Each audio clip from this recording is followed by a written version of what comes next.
This is Covering the Spread.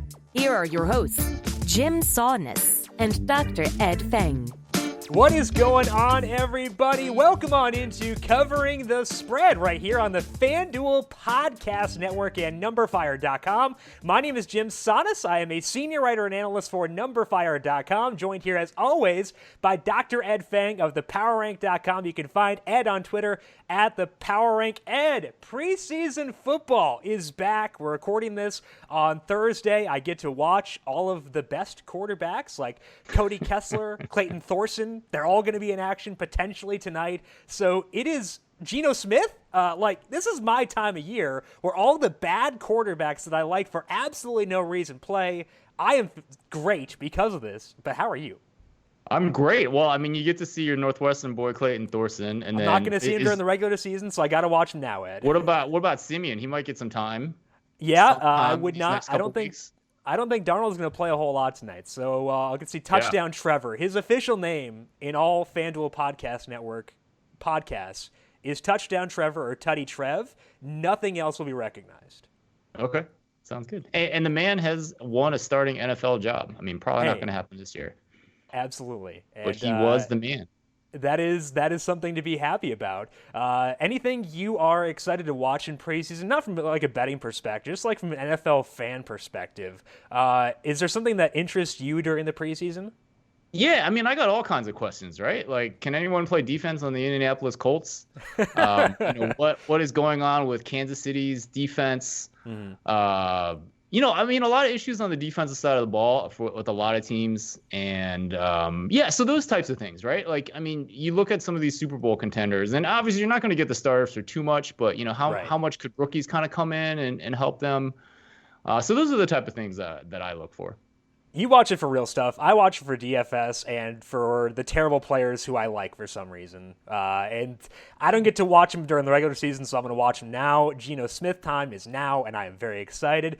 Ed was talking about the Super Bowl teams. We broke down some Super Bowl teams earlier this week with Whale Capper. You can find that on the Covering the Spread podcast feed on Spotify, Apple Podcasts, SoundCloud, wherever you get your podcasts. Find that there. Make sure you subscribe, rate, and review the podcast as well, because ratings and reviews help us out a ton, especially as we gear up for NFL season, college football, and NFL shows coming weekly once we get to the start of those respective seasons. So your ratings and reviews now are oh so greatly appreciated. Coming up later today, we're talking to Gil Alexander, and you can find Gil on Twitter at Beating the Book. He is a host on VSIN, and he hosts a numbers game, which is a show that airs on VSIN from 10 to noon Eastern every weekday. He's also the host of the Beating the Book podcast, and we're going to talk with Gil about some NFL teams with low expectations this year, but also maybe the expectations are not low enough. Ed, any teams for you where you are superbly pessimistic entering this year? Well, I mean, so that's kind of not my approach, Jim. Like, I'm trying to find teams that everyone's low on that I think could be a little bit better. You want to find the regression to the mean. The regression to the mean. But we'll see what Gil says about these teams. And Gil has just been such an institution in terms of talking about sports and sports betting for so long. He's been doing his NFL Megapod for years. One of the first people in the podcasting game. So just really excited to talk to him and get his insights. And we'll talk to Gil in just 1 second. But before that, if you want to get in on the action, check out the FanDuel Sportsbook and place your first bet today. If you lose, FanDuel will get you a refund of up to $500 in site credit. Visit sportsbook.fanduel.com for more details. Terms and conditions apply. Must be 21 plus and physically present in New Jersey or Pennsylvania. Gambling problem? Call 1-800-GAMBLER. Today. Coming up next, Gil Alexander. Follow him on Twitter at Beating the Book, talking NFL futures on some teams with some bleak outlooks for 2019. Covering the present. Let's bring in Gill Alexander of VSIN. He is the host of A Numbers Game on VSIN from 10 to noon Eastern time each day. Gill, you're a busy guy all year round, but I'm sure especially busy this time of year. So I want to thank you for coming on. And how is your summer going so far? Summer's going great. Do the radio show every day at VSIN, and have been betting volumes on multiple sports every day. So it's a good life. Just got back from a vacation. I have nothing to complain about is basically what I'm saying. Thank you both for having me on the show. Absolutely. We want to thank you for coming on, and there are worse activities to have to do during the summer. And the main subject we want to talk to you about for today, Gil, was go through some interesting teams for NFL for this year. Teams that have gotten a lot of buzz, but maybe not positive buzz. A lot of negative buzz we're going to talk about in a second. But first, I want to get a more broad view from you when it comes to betting on football this time of year, because there are a lot of different markets you can enter in. You can look at Super Bowl markets. You can look at win totals. You can look at player props. Is there a preferred market for you in August that you like to bet on? With football, it's an interesting question because I've said to people for several football seasons now, if I never placed one against the spread bet in football for the entire season, it's not like I wouldn't be doing other things that would occupy all my time. And I'm talking about fantasy. I was involved in something sort of off the grid that was more of like a stock market football thing where you buy and sell teams. Obviously, there's big handicapping contests here in Las Vegas, like the new one at Circa. There used to be the Super Contest for so many years. And so you're involved in all these different things. And so when I think about markets like futures and season win totals, it's almost primitive to me, not to sound so evolved about it, but futures don't really interest me, generally speaking, much at all. Although I will say that I did place NFC East bets on the Eagles and Cowboys when they were both in plus money, because I figure with the Giants and Redskins, there's no way I'm losing that. Those have moved since, but at that time it was like that. With season wins, I will say that the only season win total bets I made were 3 unders. I tend to, as I get older, become more curmudgeonly and bet against human achievement. And so I am under on a few teams, and I've even alternate totaled their unders as well, Circa here in town, to give them another shout.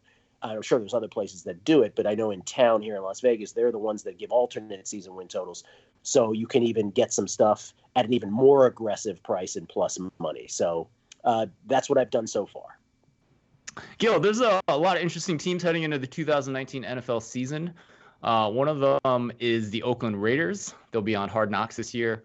A lot of roster changes from a team that did not win many games last year. Their win total is at 6.5 at the FanDuel Sportsbook. What do you think about this team? That's one of the teams I went under on. And in fact, I went alternate season win total under on them. I want to say, what's their total at now?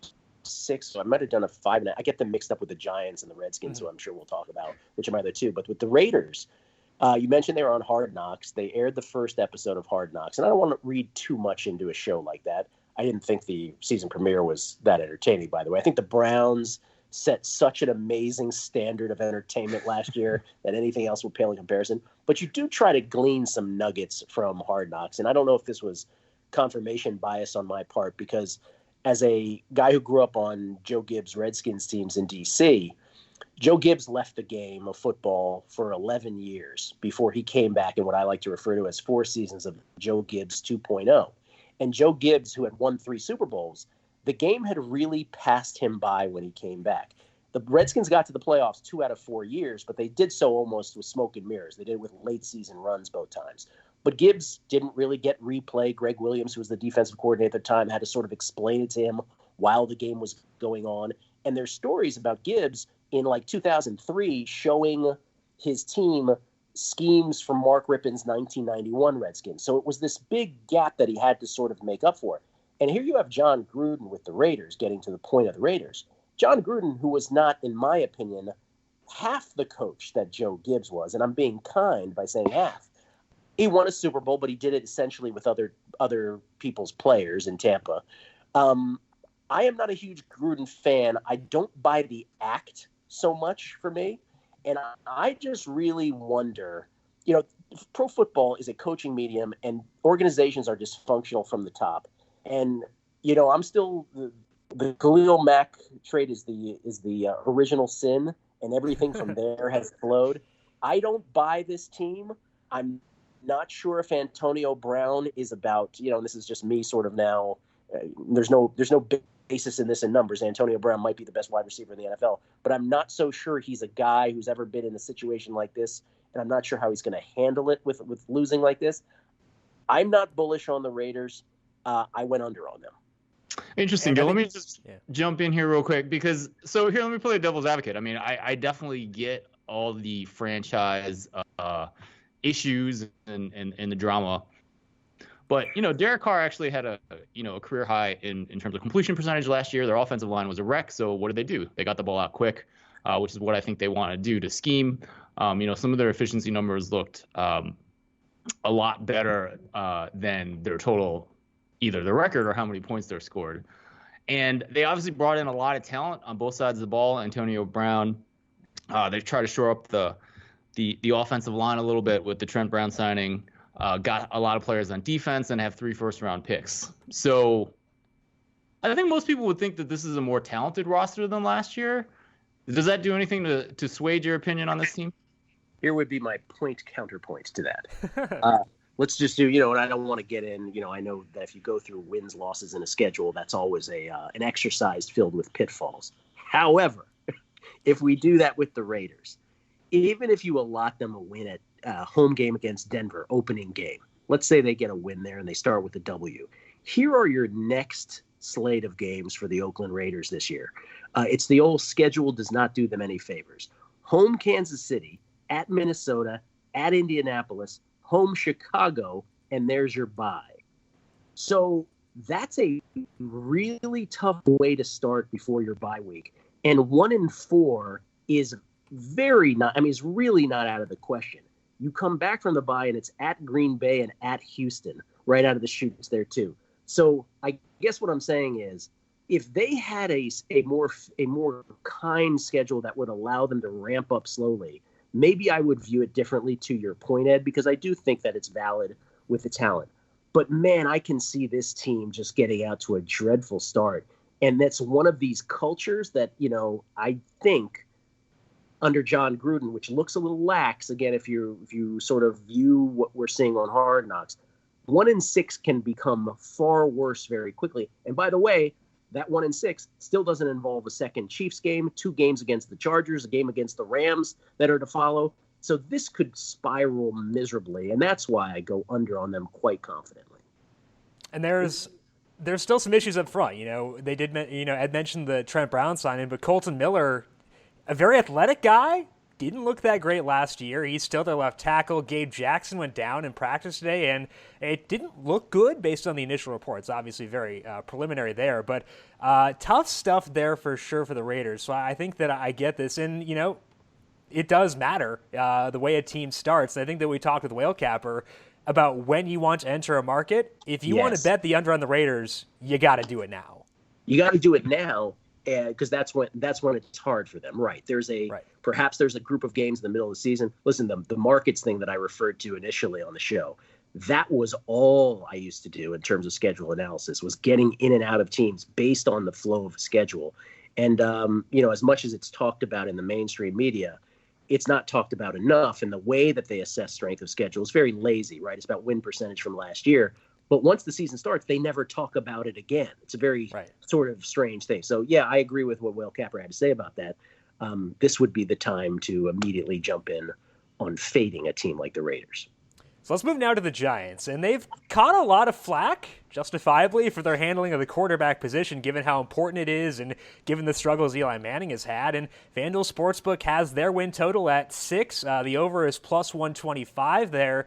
Do you see any value in either direction on the Giants at 6 wins? Yeah, again, I lean under, and that's not going to be a shocking pick for people. But first of all, I guess we start at quarterback, where, if I'm not mistaken, Eli Manning is playing his 5 billionth season in the National Football League.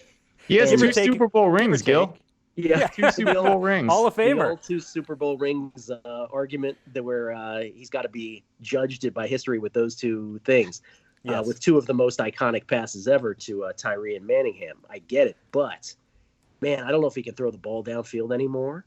I have no confidence in whatsoever. And the real issue with the Giants, of course, is wide receiver. I don't know what happened to this franchise. 2 years ago, they had a miserable season. Now here's the thing about the Giants. There is a prism through which you can look at them last year and say to yourself, they were a very unlucky team as well. to have had as miserable a record as they did, because they were on the wrong end of most one-score games. I believe, don't hold me to this part, but I believe there was some turnover, poor luck as well. I'm not as confident about that one, but certainly the one-score games thing is true. But there was a point last year where you thought to yourself, okay, well, they got all these free agents on defense. They still had Odell Beckham Jr. Saquon Barkley could be a generational talent in the backfield. Maybe the Giants actually outfoxed everybody, and actually by not drafting a quarterback. And now here we are, fast forward, and good Lord, if they didn't have Gold Tate, I mean, everybody else is shelved. You won't even know any of the names of the wide receivers. And if you're the only weapon on offense, and I get people are drafting Saquon Barkley first in fantasy, and I'm not going to tell them not to, but at some point, if you're the only one that anybody's concerned with offense, can you really be that effective? I don't know. And all of those free agents, not all of them, but most of those free agents on defense are gone. And you got guys like Landon Collins, who they just let go to Washington, his team that he loved when he was a kid that he wanted to play for. He's got a vendetta against the Giants. Vernon on down the list. I just don't think there's, while you make the claim for the Raiders, and I think correctly so, that their talent is better, I don't see how you look at the Giants team and think their talent is nearly as good as it was. Right. Yeah, absolutely. I mean, they lost so many guys, and Olivier Vernon on the defensive side of the ball, and who's gonna pass rush? Who's gonna rush the passer for them? Who's gonna rush the passer? And once again, you look at schedule, it's not nearly as difficult as what I just talked about with the Raiders. But man, I mean, how many games when you look at a New York Giants schedule, and again, this exercise is bereft with pitfalls. I get it. We don't really know, midway through the season, what's winnable and what's not. But when you look early on, every game that you look at, you're like, well, I don't know if the Giants, there's no locks, in other words. There's no game like with the Patriots or with the Chiefs or with the lead, obviously, where you can say, well, that's a win, that's a win. With the Giants, you just don't know. You don't know if they're going to even be competitive. My whole thing with them this preseason is we're going to see we're recording this podcast right before the first preseason games. What if Daniel Jones is good? Could you imagine? There's some controversy as well on top of all of this. I think I'm almost rooting for that outcome to see the mayhem in New York.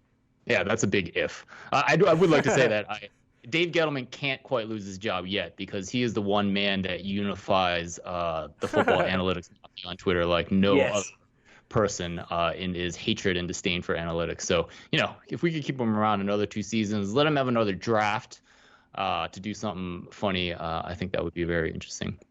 Gil, let's move on to the Washington Redskins and get your unbiased opinion on this team. There's some ambiguity at quarterback with Dwayne Haskins, Case Keenum, and Colt McCoy. What's your read on this team? Win total at 6 with the over at -120 at the FanDuel Sportsbook. Well, last year it was their win total was 7, and I famously said on my show all year, despite the fact that they got out to a good start, I was like, they are so 7. That 7 never changed before the season. I'm like, trust me. That team is as 7-9 as it gets, and they actually landed on 7. This year, I'm saying they're so 6, and I really do think that season win total is right on. They have the 3 quarterbacks you mentioned. Alex Smith is not going to be able to play this year. Colt McCoy coming off injury and post-injury infections and multiple surgeries. Case Keenum over from the Broncos. Dwayne Haskins, the latest of Daniel Snyder's desperate attempts to have a best friend as a young quarterback on the Washington Redskins. And my thing is with the Skins is they have maybe the best backup quarterback situation in the NFL, which means that you really have nothing at the same time. Although I will say this, whenever you say Colt McCoy's name, people sort of snicker as sort of a reflex. And I have to tell you, Colt McCoy has never done anything wrong in a Redskin uniform, but actually be a competent quarterback. That is sort of the one thing that people underrate about him, is that he has actually had big wins with the Redskins. It's just that he can't stay on the field, right? Whether it's dead arm at Texas in the biggest game of his career, whether it's getting smacked on a Thursday night when he was with the Browns, and then the horrible leg injury with the Redskins. So I think, I think eventually Dwayne Haskins starts. Case Keenum is probably in at some point, but I do have a hunch that Colt McCoy starts the season. The issue with the Redskins, no news flash here, is that you sign Adrian Peterson again. You rightfully have a lot of hope in Darius Geis. Samaje Perine actually is the guy who's been getting the most juice during training camp. He's very excited. They're very excited about him. But, we live, speaking about analytics, Ed, whether it's Warren Sharp, whether it's Aaron Schatz, you name the football analytics guy, whether it's Ed Fang, this is a passing league. And the Redskins have personnel that favors just the opposite. It's sort of what the Vikings experienced when they had Adrian Peterson late in his career there, or more aptly when perhaps he went to the Cardinals and the Saints. It's like, well, now we sort of have to incorporate him more than we might otherwise want to. Although I don't think the Redskins are in on that, right? I don't think they get that. They actually are run first. And so I think their problems offensively start with the fact that you talk about the Giants having no wide receivers. I mean, name 3 Redskins wide receivers, average football fan. I don't think you can. They're undraftable in fantasy. Like there was a bookmaker in Las Vegas who was making player props, and he said they were the one team I couldn't come up with any props for. So that says a lot, right? So, and here's the big thing, and the big sort of under the radar, because people don't like to talk about offensive linemen a lot. But to me, the under on the Redskins is really driven home if they end up trading Trent Williams. Trent Williams is a borderline, if not in Hall of Fame left tackle. And he is, like so many with the Redskins, he's become very upset with the way the medical staff has treated him. He had something on his head, something on his scalp that was misdiagnosed by the Redskins medical staff. It's not the first time there's been a misdiagnosis. He's really upset about it. People think maybe it's a contract negotiation ploy that he never wants to play for them again. I might have to take him for him at his word. By the way, if he ends up in New England, forget about it. But I think if the Redskins lose him and you're a run-based team on offense, God help the Washington Redskins. Now, here's the thing. Their defense is actually pretty competent as they try to mimic an all-Alabama defense, right? They draft as many Alabama, acquire as many former Alabama players as possible, sort of in a jokey kind of way. But I think they'll keep enough teams to around 17, 20 points that every once in a while they'll be able to win a football game. But would I make a bet on them right now at season win total of 6? I would not. But if Trent Williams goes and that line doesn't change, I absolutely would go under on the Redskins. Well, Gil, to back you up there, they've had games in the past where Trent Williams hasn't played. But the thing was, they had Ty Nsekhe, who was competent. He was a very good swing tackle who could pop in there and keep them afloat. But he's in Buffalo now, and if Trent Williams is not there, is it Eric Flowers at left tackle at this point? And if that happens, I think that the under hits fast. But the reason that I think that I might be more inclined to actually make a move on them now is that I do kind of buy what Trent Williams is saying, given their history with Alex Smith, with Darius Guy. I think he had an infection too. I understand why he would not want to go back there. So I think if I were assessing odds that Trent Williams plays for Washington this year, it's not going to be very high. And that to me says that, if they were to actually get rid of that and make that official, I think that line would move. I don't know if it'd move officially, but the juice on it would move. And I think that's why I think that's why I would personally be okay moving on it now rather than waiting. I do not disagree with your thinking. If you are of the belief that Trent Williams is gone, absolutely act on it now. I don't think I'm there quite yet. Maybe that's just the little boy from DC who grew up loving the Redskins, hoping against hope that doesn't happen. But I think the adult in me is almost where you are with it. And I think that, and you just mentioned it, Alex Smith, Colt McCoy, Darius Geis, Trent Williams. A rash of misdiagnoses and post-surgery infections that have resulted in multiple surgeries. Now, the Redskins would counter by saying, well, it's all different doctors. It's just coincidental. And I get that there might be a case for that, but boy, after a while, you start to shake your head and you're like, what's going on here? So, he could be very legitimately mad, and we might just have to take him at his word that he never wants to play there again. Now, we're talking here with Gil Alexander. You can follow him on Twitter at BeatingTheBook. Gil, on your VSiN show, it's not just football. You got plenty of baseball talk. I saw you had Paul Sporer on there, someone whose podcast I listen to religiously over at Fangraphs. And, looking at baseball for this year, it kind of feels like it's the Dodgers and the Astros and everybody else. So when you're looking at baseball right now, here on August 8th, do you see any value in World Series futures for any other teams? And if not, if you don't want to bet on any other team, are you siding Astros or Dodgers right now? How quickly could I say no to? Is there any value on any other team? I mean, I will tell you the positions I have in baseball. By the way, Paul Sport, perhaps my buddy for many years, is just the best in the business as you. I have a position on. There's a prop bet at Caesars, Astros, Dodgers, Yankees versus the field. It opened. Wow. I didn't get the best number, but I got minus 155 on those three teams. It's now north of minus 200. So I love that bet. By the way, they limited me to a nickel, which was not pleasant. But then there's, as soon as Greinke went to the Astros, I bet the Astros future plus 350. There is a third prop bet, which is at Westgate, which is Astros versus Dodgers, specifically in the World Series, which I believe was plus 300 a couple days ago, but I haven't checked since. So anyway, all of that, different ways to say to you, yeah, I mean, listen, before last year, it was the first time I said, right before the season started last year, I said, baseball is about to become the haves and the have-nots, and the chasm between them is going to widen into, whatever gulf you can think of. It is just going to be an unbelievable display. And so last year, I believe we had 3 100-win teams. And my whole thing is what Houston and the Cubs did by tearing it down and building it up. All these other teams who think they're going to mimic that, it doesn't work that way. Like the Baltimore Orioles fans are being sold a promise that's never going to come through. And so you really do have bad teams. Someone asked me on Twitter yesterday, do you think it's baseball Tankapalooza? Because I used to just go crazy betting NBA Tankapalooza, not this last season, but the year before. And I'm like, I don't think it's Tankapalooza. I just think they suck. I don't think they're trying. I mean, some like the Marlins show up every night. The Orioles, at least until last night, show up every night. So to answer your question in a long-winded way, no, I think it's Houston.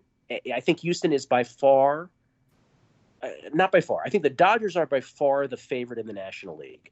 I think Houston is absolutely so in the American League. However, Luis Severino, Dellin Betances, they're coming back for the Yankees. And the Yankees lineup, which is mashing right now, is not even close to the Yankees lineup that we're going to see in the postseason. You can't even name some of these guys in the back half of their order if you're a casual fan.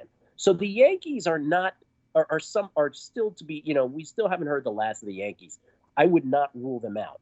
The thing about the baseball playoffs, I like to say this on my show, and I give credit to Stats by Lopez. I don't know if you guys are familiar with him on Twitter. 80% of NBA favorites get through NBA postseason series. Favorites manifest at an 80% rate.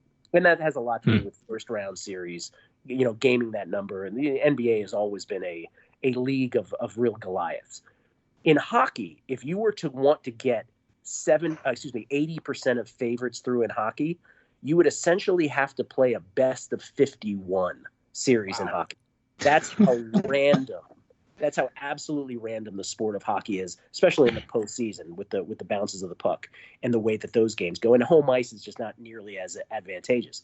In baseball, to get 80% of favorites through, you would have to play a best of 75 to have that go through. So when we answer the question, yes, Houston is obviously the favorite. Yes, the Yankees would be the only other team in the American League I would think of. And yes, the Dodgers are clearly the best team in the NL.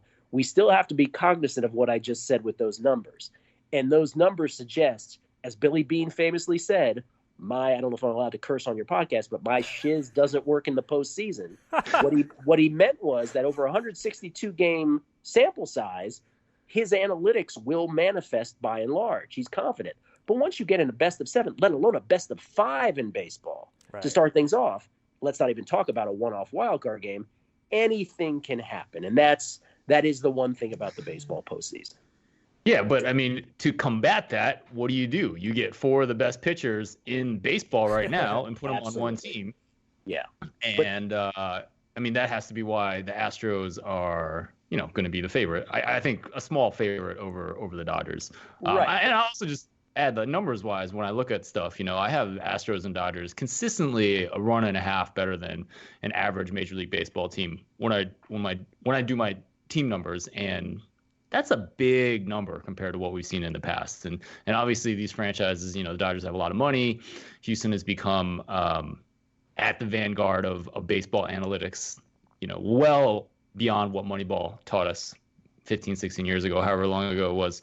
But those are, I have to expect a little bit of regression from those teams, and I think that just supports what you say about anything can happen in these series. Well, right, and that's what I'm saying. Like, with the same logic, allows for then a team like Washington with Scherzer and Strasburg and even Patrick Corbin at the top of their rotation to then have the proverbial puncher's chance, right? Same sort of thing. Yep. Oh, you're reducing this to a best of 5, are you? Watch us, or even teams, literally, you have teams in baseball where the pitching is getting hoarded and, don't laugh, but like a team who's not even in it, but who's like 4 games out of a playoff spot, like the Cincinnati Reds, who, if it weren't for the Pirates, would be the last place team in their division.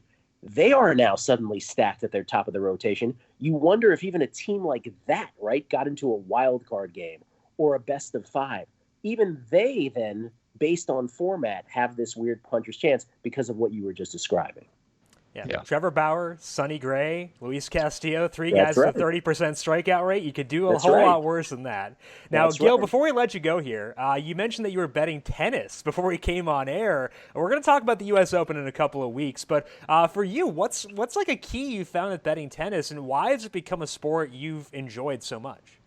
I talk about this on my show every once in a while, how most people are like, why don't you give tennis picks away? Well, most of the time, most of the season, it's in Europe. So it doesn't work out for the timing of my show, which is 7-9 Pacific, 10 to noon Eastern. But now that we're stateside, or we're in Canada specifically right now, up in Toronto, I can actually give them out. And so, for instance, like I'm fading Naomi Osaka this afternoon. But I love tennis because for me, it actually plays out much more reliably than I find happens in other sports. So baseball, which 5 years ago I would have said, if somebody would ask me, what's your favorite sport to bet pre-flop, now we're talking, it's before the age of rampant in-game betting, I would have said baseball. Now, baseball might be the last thing I would ever bet. I have stretches where I enjoy baseball betting, but then there are just days where I'm just like, Nick Bogdanovich, who works here as a bookmaker, he says, if you bet baseball, you need whiskey and a revolver, because the fact that here's what I mean by all that analytically. The fact that starting pitchers are now taken out of games by and large earlier than they used to be. The fact that some teams, for God's sake, start with an opener, not even a starting pitcher.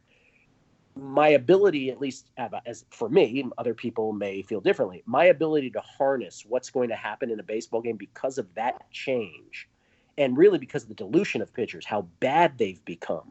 5 years ago, if I went through the starting pitchers on FanGraphs, I might have one horrific pitcher every 4 or 5 days. Like, oh, well, there's Hector Noesi. Here's the bad pitcher in baseball with the horrible numbers. Now, you go every day, and it's like half the schedule are horrible starting pitchers. And then the middle relief is even worse. And I've never been a fan of closers. I've always thought they were overrated as a group. So for me, baseball's less. Tennis, though, is still this ecosystem where, based on surface, based on break points, is really what I love about tennis. So in other words, I will do a lot of break point analysis. I'll do a lot of return of service analysis, serve percentage, nothing too complicated, but an ability to sort of get who has been fortunate, who has not been fortunate, sort of like BABIP tells us in baseball, batting average on balls in play, and other stats. It allows you to really get to the core of who's been playing well, who hasn't, despite what the results may suggest. And so just for me, it makes a lot of sense. Now, 5 years from now, if we're doing this podcast, I might have a different answer for you. Right. Yeah. Absolutely. That is Gil Alexander. You can find him on VSiN from 10 to noon Eastern each day, host of A Numbers Game. You can also find his podcast called Beating the Book. Gil, I want to thank you once again for joining us, talking everything from football to baseball to tennis. Really do appreciate it. Have fun as we get set for preseason games tonight, finally, and we'll hopefully talk to you again soon. Thank you, Jim. Thank you, Ed. Fake football is here. Covering the future. One final thank you to Gill Alexander of VSiN for stopping by again. Follow him on Twitter at Beating the Book. A really fun chat, Ed. I loved hearing Gill's insights there. And, I think that I'm someone who I tend to be probably a bit naive a lot of times and a bit optimistic about too many things. But I think it's good to get that reality check sometimes with teams like, maybe this total is low for a reason. So I think that was a good check for me personally. Yeah, no, absolutely. Gil is one of the best in the business about talking sports betting, and it was great to talk to him. So let's move into covering the future now. We're both, Ed and I, look at what our numbers say and try to find some value that we like on the board right now. And Ed, we've been talking a lot of college football because we're less than a month from the season, which is really fun to say, and I am ecstatic to say. But a team that you know a lot about is out in Ann Arbor, where you live, in Michigan. And I think that there's a lot of value in having that additional knowledge of being around the team. And I try to keep my heart out of things a lot of times, but I also acknowledge that, like, there's a lot of value in having extra knowledge. So you want to talk here about Michigan. What do you have to say about them and their outlook heading into 2019? Yeah, so I spent a lot of time on Michigan and Ohio State already when we talked last week about college football. And, at that point, I was talking about my preseason regression model. And this is what you can find on the public part of my site. And Ohio State's ranked ahead of Michigan, 1.2 points. And I noted before that still makes Michigan the favorite at home at the Big House on November 30th. So since we last talked, Jim, I put another thing into my model. So what I do is I take market win totals, and then I back out what the rating for each team should be for all 130 teams. And the calculation is a real pain in the rear end because you got to figure out what those odds are for these FCS games as well. But it turns out to be a very powerful and in some sense somewhat orthogonal to like the database model. So this is more like a wisdom of crowds model where we're taking what the markets say about win totals and backing out how good teams should be. Now, when you put these things together, you get the college football preseason rankings that are available to members of my site. Michigan's actually slightly ahead in this market model, and that makes Ohio State only better in these final rankings by 0.3 of a point over Michigan. Now, before we had kind of talked about, maybe the odds of Ohio State was favored a little bit too much in the conference probabilities. And now I actually have some numbers to back that up. I take these rankings that I've told you about, I simulate the season, and so I can tell you, what the probability that Michigan's going to go to the Big Ten championship game. I actually have Michigan at a 45% chance to go to the Big Ten title game, and that's bigger than Ohio State's at 39.4. So you might be wondering, well, Ed, what's going on? Ohio State's ranked higher.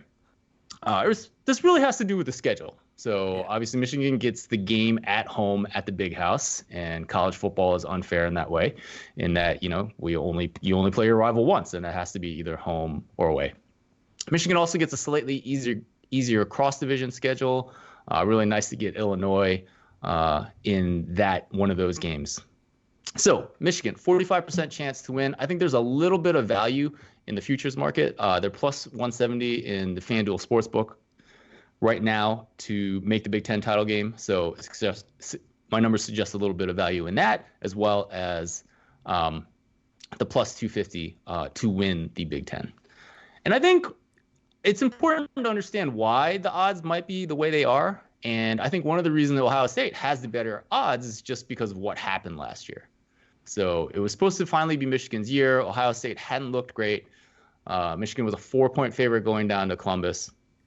And then the wheels came off, and they lost 62-39. And I think a lot of people are still thinking about that game in terms of setting these odds and where that market, where the market is. But I think the more general trend is, Michigan had a pretty good year outside of that Ohio State game.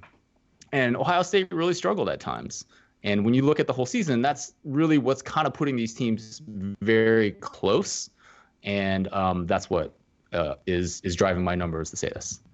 Now, Jim, I was a little reluctant to talk about Michigan today because I knew people were going to say, yo, Ed, man, you're such a homer. Last time you get on the show and you talk about Stanford and talking about Michigan. But I want to remind people, in the Stanford case, it wasn't that I was a Stanford homer. I actually thought the FanDuel odds were right on Stanford in terms of win totals, in terms of conference odds. I just thought it was really peculiar that their odds to win their division were a little bit low. So I'm going to say not a homer thing there. So for Michigan, it is a numbers kind of play, and I do trust my numbers, and I do think there's a little bit of value. And I would say that I do not always plug the teams that I cheer for. I almost got kicked off of radio in Ann Arbor last year when I said I would take Matt McQuaid, a Michigan State player, over Charles Matthew, a Michigan player. Wow. So, but anyways, I just wanted to follow up with what I said last week in terms of Michigan, Ohio State odds in the Big Ten East, and the numbers do suggest a little bit of value on Michigan. Not a ton of value, but a little bit of value on Michigan and Ohio State. And just to follow up in terms of like, I think we get to a point where Michigan beats Wisconsin in their third or fourth game. I don't think you're going to get these types of prices again. Right. So if you believe what I'm saying and kind of trust my numbers, I think now would be a good time to jump on that. Well, I think that too, sometimes we get down on known quantities because they're not as exciting. But Shea Patterson is a known quantity, and it's not the most exciting known quantity, but like you're going to get at least a steady quarterback, probably not like some elite quarterback, but it's steady. And I don't think we've seen a ceiling yet. I think that's a fair assessment. And I think that I think that there's value in having a floor, is what I'm saying. Whereas with Ohio State, there's a quarterback change, there's a head coaching change, there's a lot of stuff that we don't know, and having them be at such short odds, I think it gets my attention, is the way I would say that.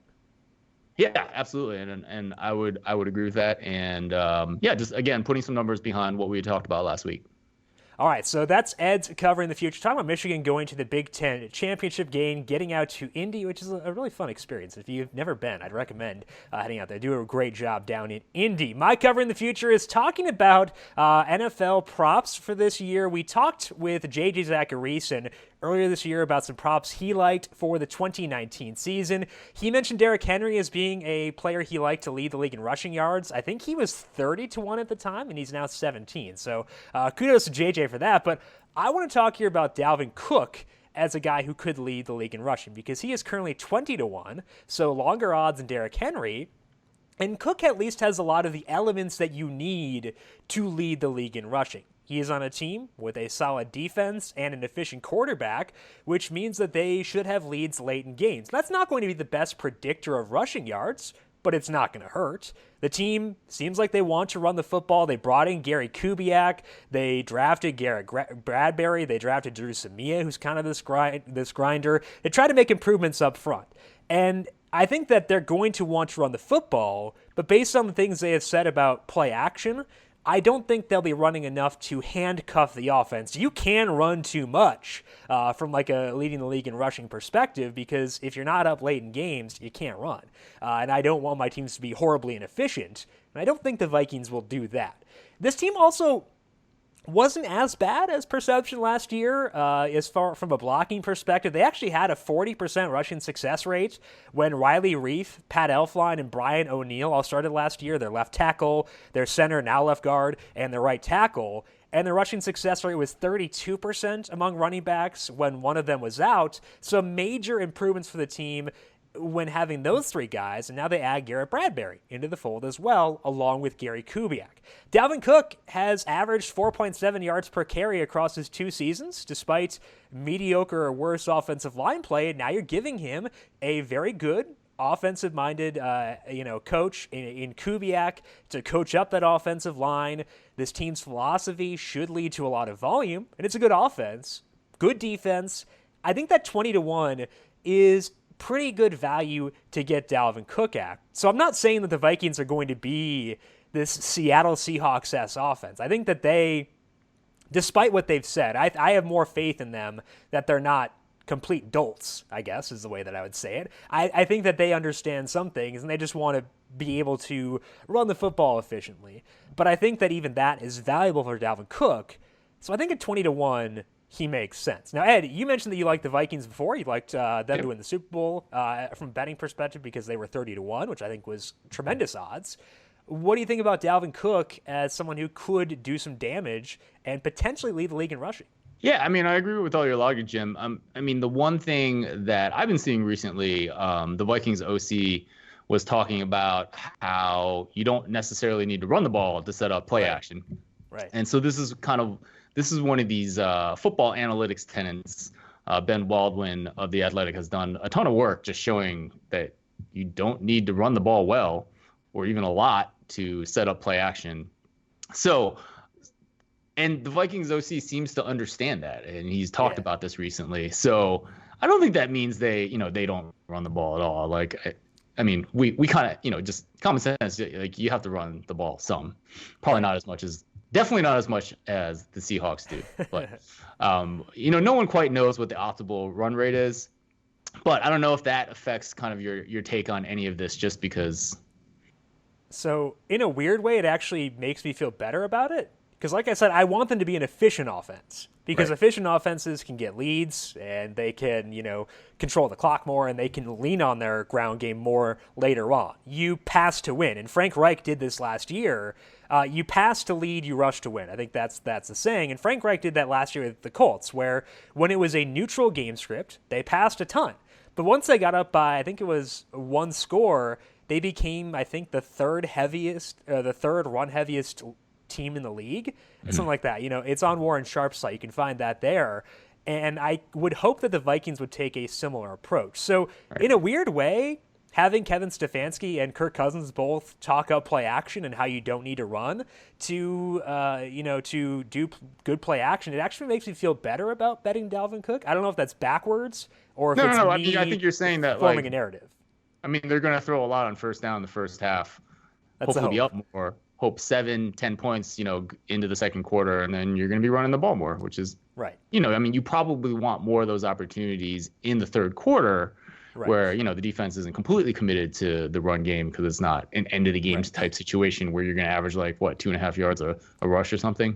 Exactly. But a lot of opportunities in the third quarter when you can break some. And someone who has Dalvin Cook in plenty of best ball leagues, I'm hoping that this winds up being the case. That is all we have for today, but back once again next week with a pair of shows on Monday and Thursday. Should be a whole lot of fun. Ed, before we get there, though, what's going on over at the Power Rank over this weekend? Hey, thanks for asking, Jim. I had Bill Connolly of ESPN on the Football Analytics Show. Bill is always a great person to talk to in terms of projecting college football. He's written these previews over the years of all FBS teams, runs the numbers himself. Pretty much the only person that writes that much and runs that good of numbers. So, Football Analytics Show. You can check it out wherever you get your podcasts. Love Bill Connolly, so I'm going to check that out. Awesome. I am glad that you let me know about that because I will put it in my Spotify queue later on. Speaking of Spotify, you can subscribe, rate, and review the podcast on Spotify, Apple Podcasts, SoundCloud, Stitcher, wherever you get your podcasts. Again, ratings and reviews help us out a ton, so please leave those and subscribe so you can get our podcast next Monday. Big thank you to our producer, Calvin Theobald, for putting us on air and chopping up some sweet videos for the FanDuel Twitter account as well. Want to thank Ed for joining me. You can follow Ed on Twitter at the Power Rank. I am at Jim Sannes, JIMSANNES. You can also follow the FanDuel Podcast Network at FanDuel Podcast. Thank you all for tuning in for today. Good luck with all your bets. Enjoy the preseason football for tonight, and we'll talk to you again next week. This has been Covering the Spread right here on the FanDuel Podcast Network.